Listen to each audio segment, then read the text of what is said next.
meu nome é Vitor Constantino, eu estou terminando a graduação de bacharelado em flauta aqui na Unesp. Eu entrei aqui em 2019, então esse é meu quinto ano. Comecei a ter aula com a Sara faz um tempinho já, e entrei nesse mundo de música contemporânea muito por influência dela, né? Então vou falar um pouquinho sobre uma peça que eu venho estudando, de um compositor vivo e brasileiro, e eu espero que vocês gostem. A peça que eu vou comentar hoje chama Diálogo 1, ou a Experiência Contemporânea Contraditória. Ela foi composta pelo Thiago Villa na segunda metade de 2022 para o projeto Flauteios. O Thiago ele tem outras peças para flauta solo e para conjuntos maiores com a flauta inserido, mas esse Diálogo 1 é a primeira peça que ele fez com a inserção de eletrônica na composição. E ela marca como se fosse uma nova etapa da produção dele, uma fase mais experimental, e depois disso ele já fez mais outras duas peças, até agora, final de 2023, também que usam eletrônica como instrumento. O Thiago, ele fez uma bula bem extensa, uma bula que explica tanto a parte da eletrônica, da ativação, quanto explica também um panorama geral sobre a peça. E dando uma resumida no que ele conta, na história de como a peça foi escrita, ele conta que essa peça ela tenta representar a experiência auditiva de uma pessoa que vive hoje em dia, que vive nos tempos atuais, onde a flauta é um personagem que está interagindo no mundo dos sons, que seria a eletrônica. Essa eletrônica ela tem gravações das mais variadas, desde gravações de samples de corais medievais até Vaporwave, que é uma espécie de música mais da internet de hoje em dia, até comerciais novos, antigos, em inglês, português. Então ele faz essa contraposição entre a flauta enquanto personagem e esse universo sonoro, esse lugar cheio de informações e com a facilidade de trocar de música a qualquer momento que você quiser. Ele pontua bem isso. É sempre essa cultura do streaming que a gente aperta um botão e passa de Palestrina até uma cantora pop de hoje em dia. A linguagem técnica da peça, ela é bem tradicional. Ela não chega a ser tonal, mas as notas que a flauta utiliza, elas saem de um conjunto, que são duas escalas que ele escolheu, e elas não são, esse conjunto não é alterado, não é transposto, não é invertido, ele usa esse conjunto, mas também não é uma música serial, é só um conjunto de notas que ele se utiliza.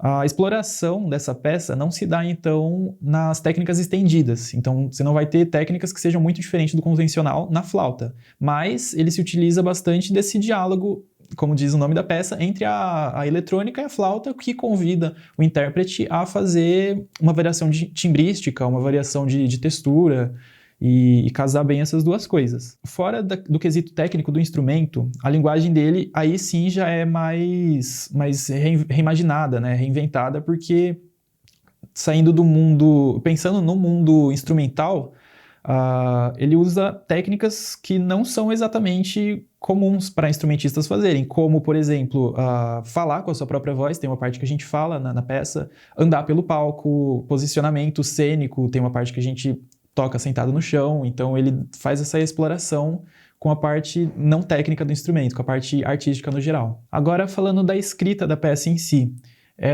a maioria da peça é escrita com um sistema de 2 pentagramas, onde o pentagrama superior é uma transcrição fiel do que a eletrônica está fazendo, então, e a parte de baixo fica reservada para flauta. Então, nesse pentagrama inferior, a gente tem o que costuma se ter. Tem notas, durações, dinâmicas, enfim, tem tudo. Com a adição de que também tem indicações de botões. Então, a gente ativa a eletrônica com um aplicativo no celular, que o Thiago explicou na bula também.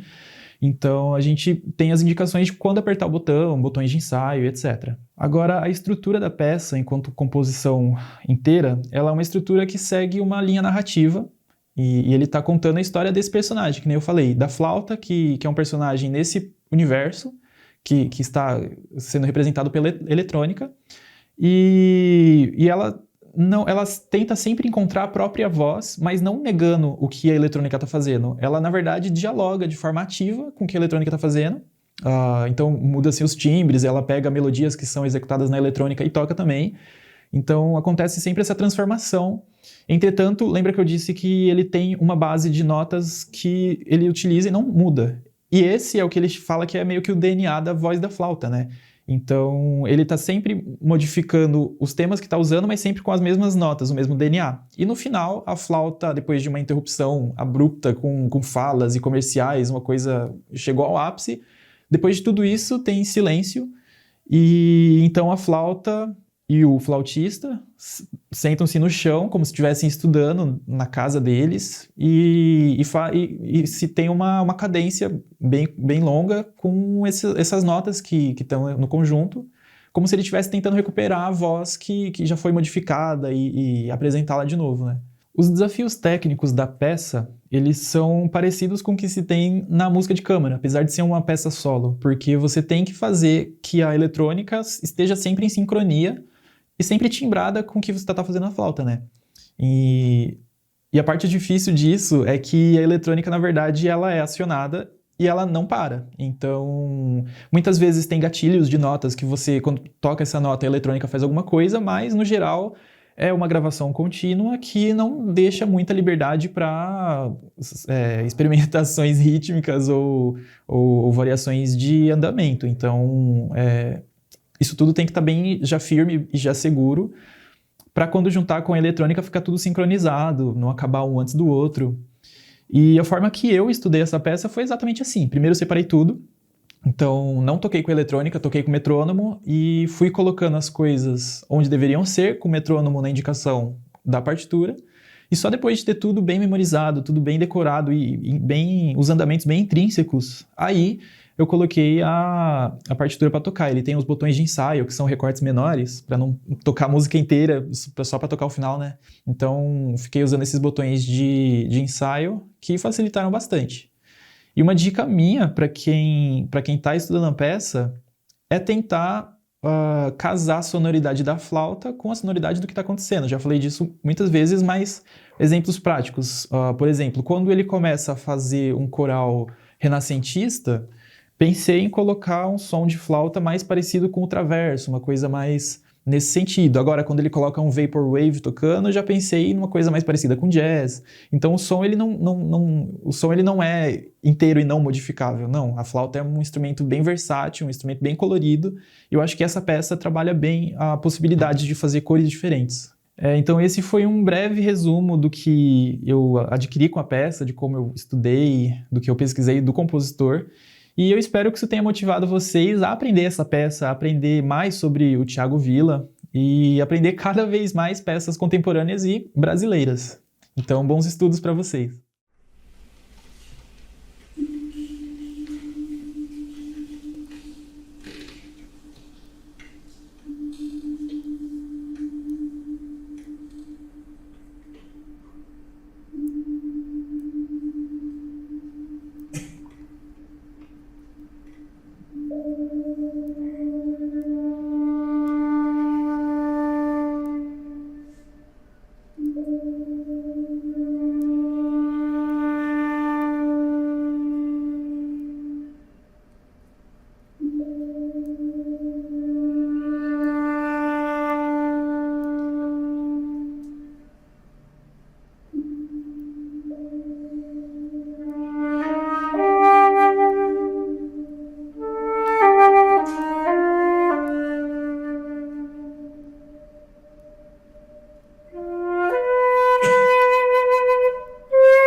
Voz. Voz. Música. Sound. Music. Voz. Som. Sound. Música. Voz.